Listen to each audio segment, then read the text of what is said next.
Liminal.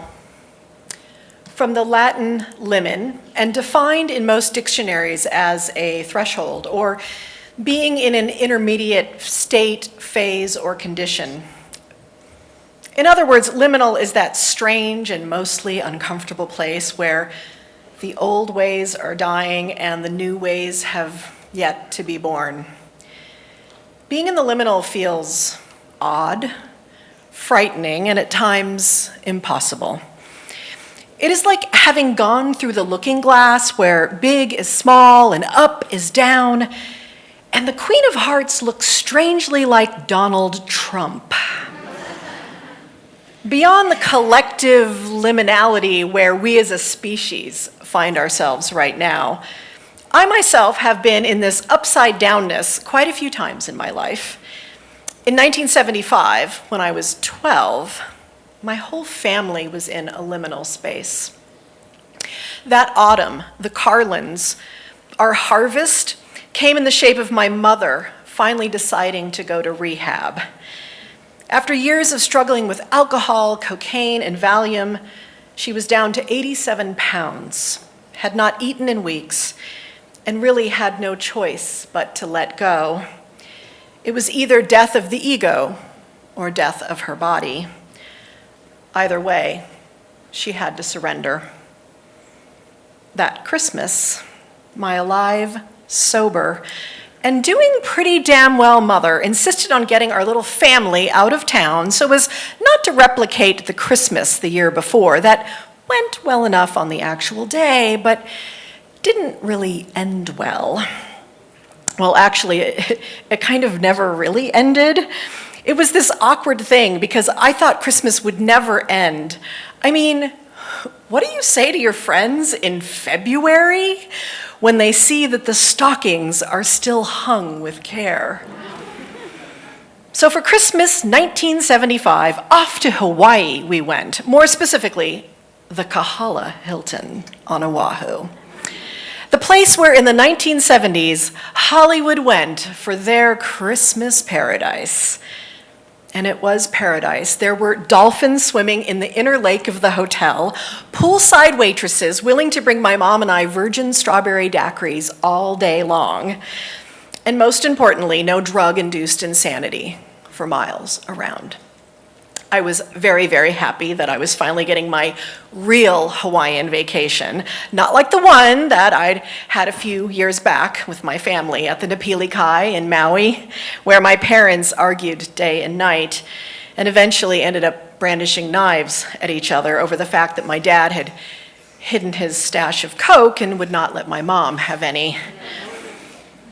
In order to stop that insanity, I wrote out a UN-style peace treaty to get them to stop fighting and arguing.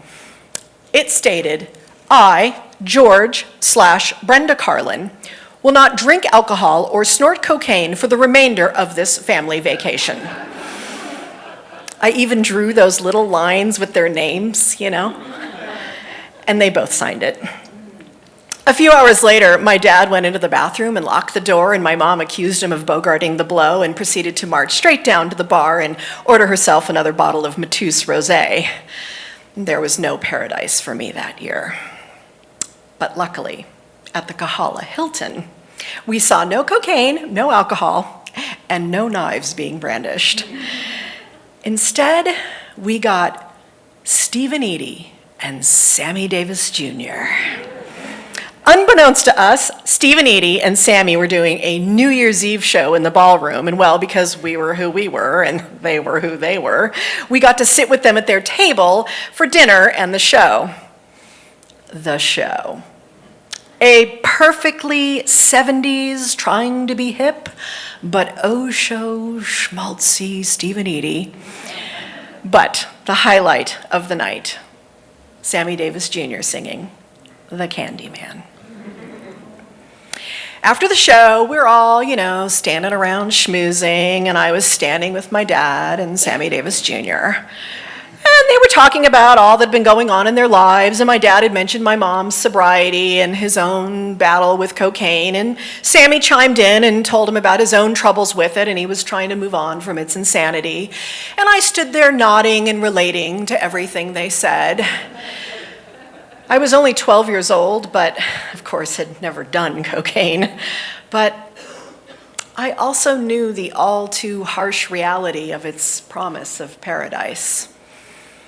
Our sweet little Carlin family was immersed in the liminal that Christmas, emerging out of the dark ages of chemical-fueled chaos, not quite sure who we would become in the future, but knowing at least now we had one. That future ended 22 years later when my mother died of liver cancer. The long-term, faraway price for all those years of Matus Rosé and pharmaceutical cocaine. That year, 1997, it was I who would send what was left of the Carlins to Hawaii. I could not face Christmas in Los Angeles. You see, my mother, she was Christmas. She was the one who bought you too much of exactly what you wanted, and I would always walk away from Christmas morning feeling so abundant and taken care of. Christmas without my mother seemed impossible. So my father rented a big house on the island, the big island of Hawaii, so that we could get away to a place that could hold us in our darkness, in our winter, in our newest version of the liminal void. You know, the big island can do just that. You know, for she holds the manifestation of life itself, the fiery and volcanic goddess, Pele. We took a helicopter ride to go and see her, Pele, and her volcano, Kilauea. And we flew over the live volcano where there was this very large hole in the ground where we could see the most primal, elemental aspect of life on this planet, liquid rock. Its energy was like nothing I had ever encountered. Raw, unflinching creation right before my eyes. I was witnessing the very act of manifestation itself.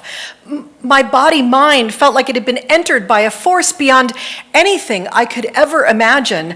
I knew I had just seen the ultimate unknown known otherness of life itself. At that very same moment, I looked over at my dad and saw that he was holding this small picture of my mom angled so that she could see Pele too. My heart burst open with a love so huge that I had no idea that I could feel something that big. And in that moment, I knew that human love, aching, raw, cut you in half human love, was part of the same creation inside that volcano, that both these forces were equal in their ability to build something up and to cut us in two. Love is the only thing that can bridge us while we are in the liminal. In 2008, I found myself back in Hawaii, Maui. While there, I decided to visit the Napili Kai, the scene of the crime 35 years ago where I had naively tried to contain the chaos of the Carlins.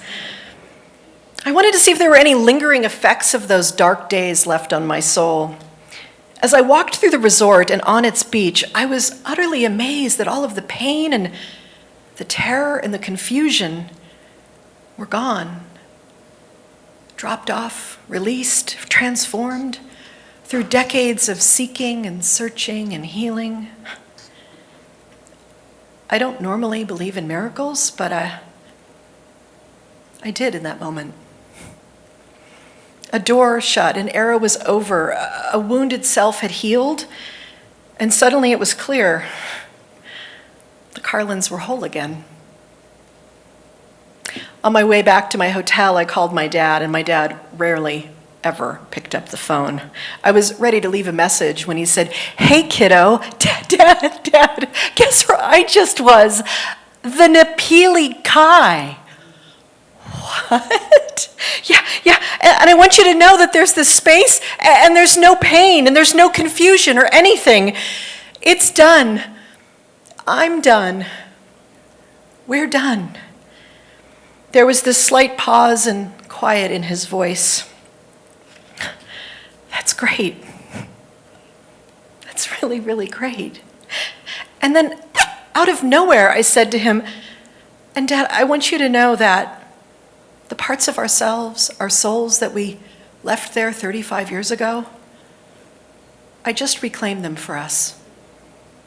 It really is done. There was silence on the other end of the phone. Tears were streaming down my face, and all my dad could say was, yes. A deep calm was held between us for a few moments. Nothing really needed to be said, because we both knew how long we had been fighting those long ago demons, and how we both knew that finding peace with this past of ours had been such a long, long journey.